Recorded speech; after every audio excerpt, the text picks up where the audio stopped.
चला तर मग पैशांची एक अशी युक्ती पाहूया जी शाळेत कधीच शिकवली जात नाही.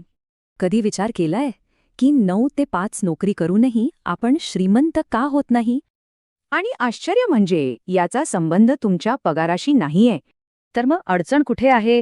ती आहे काही न दिसणाऱ्या आर्थिक सापड्यांमध्ये. म्हणजे बघा, खरी समस्या पैसे कमवण्याची नाहीच, तर ती मॅनेज करण्याची आहे. पण काळजी नसावी, यावर उपाय आहे. फक्त 7 सोपे नियम पाळायचे आहेत. ह्यातले 2 नियम तर सगळ्यात महत्वाचे आहेत. चला, चौथ्या नियमापासून सुरुवात करूया. पहिलं रहस्य आहे शो ऑफ ट्रॅपपासून वाचणं. हा खूप मोठा सापळा आहे.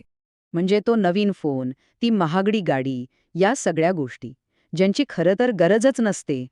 आणि सगळ्यात मोठी गडबड तेव्हा होते जेव्हा हे सगळं कर्जावर घेतलं जातं.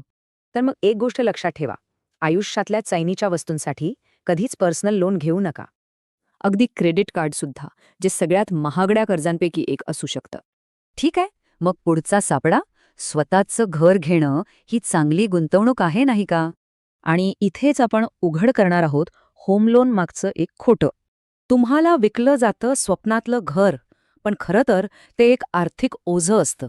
30 वर्ष म्हणजे पुढची 3 दशकं तुम्ही तुमच्या कमाईला बांधून ठेवता. मग शहाणपणा कशात आहे?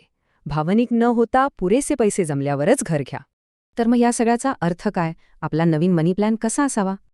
आर्थिक शिस्त म्हणजे बंधन नाही, तर ते खरं स्वातंत्र्य आहे. आणि सगळ्यात महत्वाचं, आयुष्य एन्जॉय करायला विसरू नका. त्यासाठी पैसे बाजूला ठेवा. एक गोष्ट लक्षात ठेवा, पैसे परत कमावता येतात, पण गेलेली वेळ नाही.